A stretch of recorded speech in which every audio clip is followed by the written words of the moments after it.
صلو علی الحبیب صلی اللہ تعالی علی محمد صلی اللہ علیہ وسلم۔ ہم اس وقت برسا میں ہیں اور سلطنت عثمانیہ یہ بہت بڑی سلطنت تھی مسلمانوں کی، اور ترکی جو ہے اس کا مرکز رہا۔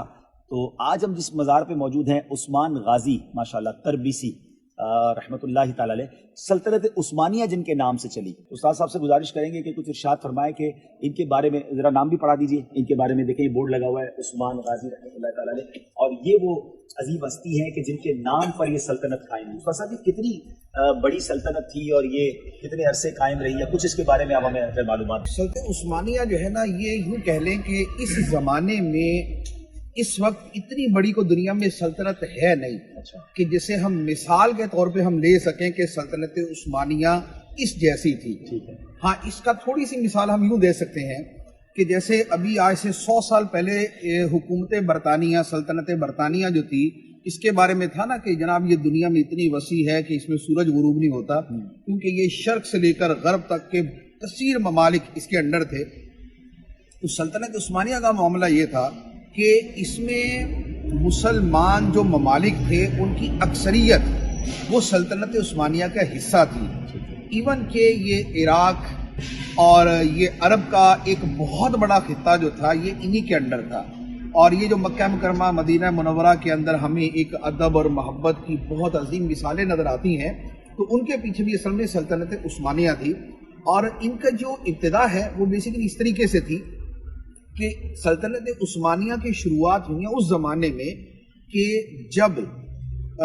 یہ جو چنگیز خان تھے اور یہ جو تاتاری تھے، انہوں نے پورے عالم اسلام کو تہس نہس کر دیا۔ بغداد میں انہوں نے خون کی ندیاں بہائیں، کھوپڑیوں کو مینار تعمیر کیے۔ تو اس کے بعد، اور یہ تقریباً یہ وہ زمانہ ہے کہ جو حضرت شیخ سعدی رحمۃ اللہ علیہ کا ہے، اور اس کے بالکل قریب جو ہے اس سے متصل جو ہے وہ حضور غوث پاک رضی اللہ تعالیٰ عنہ کا زمانہ گزرا ہے۔ اچھا، پھر ان کے بعد تقریباً کوئی 50-60 سال کا جو ہے وہ فاصلہ بنتا ہے کہ جس میں جو ہے وہ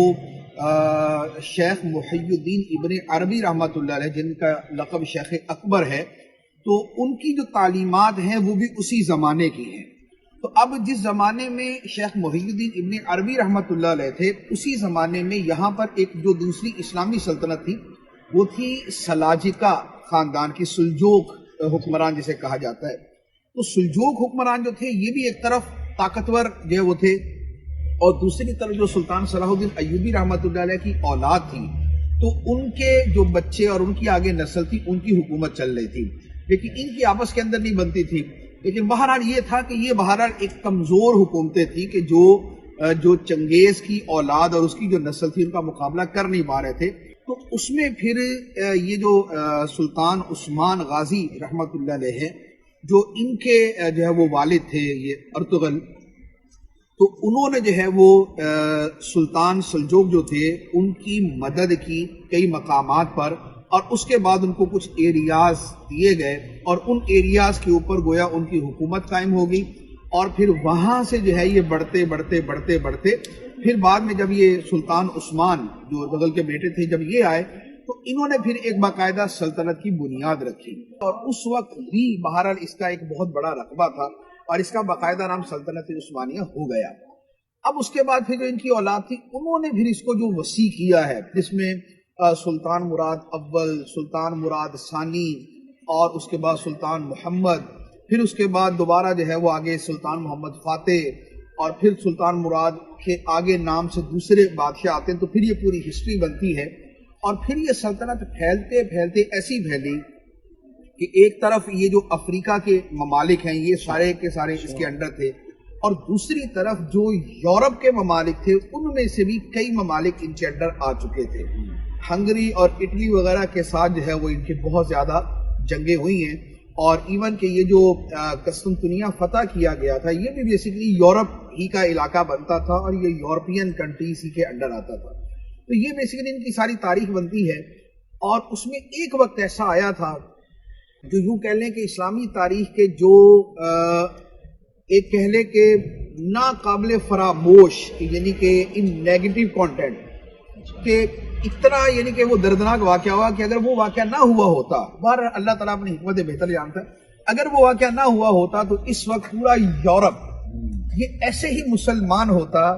کہ جیسے اس وقت ہمارا پاکستان ہے، ہمارا جو ہے نا یہ ترکی ہے، ہمارے عرب ممالک، یہ سب قریب پہنچ گئے تھے. سلطان بایزید یلدرم رحمت اللہ علیہ یہ وہ تھے جن کو یلدرم کا مطلب ہوتا ہے چمکتی بجلی جیسا شیر، حملہ آور ہونے والا. انہوں نے جو یورپ کے اوپر جو ہے یورپ کے بادشاہوں سے مقابلہ کیا اور بار بار ان کو شکست دی، تو یہ ایک فائنل حملہ کرنے جا رہے تھے کہ جس میں پورا یورپ جو ہے وہ مسلمانوں کے انڈر آنا تھا. لیکن بس وہی کہ مسلمان ہی ایک دوسرا بادشاہ، اور وہ خبیث قسم کا تھا امیر تیمور. امیر تیمور جو ہے یہ نکلا وہاں سے، یہ چائنا کے علاقوں سے، اور اس نے آ کے پیچھے سے حملہ کر دیا. تو سلطان بایزید کو یہاں سے پوری فوجیں واپس لے جانی پڑی. اور پھر جب امیر تیمور سے مقابلہ ہوا تو انفارچونیٹلی امیر تیمور جیت گیا. امیر تیمور جیت گیا. اس کی جنگی جو حکمت عملی تھی وہ زیادہ پاورفل تھی، اور اس نے ان کو پنجرے میں قید کر دیا. سلطان بایزید کو پنجرے میں قید کیا، اور 1 سال یا 6 مہینے تقریباً اس پنجرے میں ہی یہ رہ کر جب پھر ان کا انتقال ہو گیا. تو یہ وہ واقعہ تھا کہ اگر وہ نہ ہوا ہوتا تو اس وقت پورا یورپ جو ہے وہ اسلام کے اندر آ چکا ہوتا. تو ان کے جو کارنامے ہیں سلطنت عثمانیہ کے، ان کے کارنامے، ان کے بادشاہوں کے، ان کے سلاطین کے کارنامے وہ ویسے ہیں کہ جیسے سلطان صلاح الدین ایوبی رحمۃ اللہ علیہ کے نظر آتے ہیں. جیسے صحابہ کرام کے زمانے میں مسلمان فتوحات کر رہے تھے، اسلام پھیل رہا تھا، تو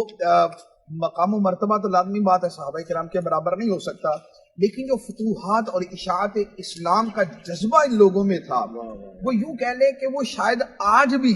اگر دنیا میں کہیں نظر آتا ہے تو دوبارہ انہی لوگوں میں نظر آتا ہے. ایسا جذبہ کہ جس میں اسلام ہی اصل مقصود ہو، اسلامی اصل مطلوب ہو، ایسا جذبہ جو ہے وہ بہرحال دنیا کے اندر نظر نہیں آتا. تو یہ انہی کے اندر وہ جذبہ تھا، انہی سے پھیلا، بڑا، پھولا. اور پھر حرمین طیبین میں بھی انہی کی خدمات تھی، اور جتنا عرصہ ان کی خدمت رہی ہے تو وہاں کا جو رنگ تھا وہ ایک عاشقانہ، ایک صوفیانہ، اور ایک تقوی والا، خوف خدا والا، اولیاء کرام سے محبت والا. اور انہی کا وہ زمانہ تھا کہ جس میں آپ کو بقیع شریف میں، جنت المعالی میں، اور عرب شریف کے جتنے قبرستان تھے ان میں اولیاء کرام کے مزارات، صحابہ کرام کے مزارات، یہ سارے کے سارے آپ کو نظر آتے ہیں. تو یہ ماشاءاللہ یہ تب سے اسی عقیدے پر تھے. اور آج بھی اگر آپ دیکھیں تو ترکی کی مسجدوں کے اندر آپ کو نظر آتا ہے کہ جہاں پر مؤذن ہے تو وہاں پر حضرت بلال حبشی رضی اللہ تعالیٰ عنہ کا نام ہے، یا بلال حبشی. اچھا، ایون کہ دکانیں اگر دیکھیں تو دکانوں میں جاتے ہیں تو وہاں پر جو ہے وہ یا رسول اللہ، یا حبیبی، اور اس طرح القاب کے ساتھ نبی پاک علیہ السلام کو مخاطب کیا ہوتا ہے. تو یہ وہ ان کا عشق اور محبت ہے جو الحمدللہ اب تک چلتا آ رہا ہے.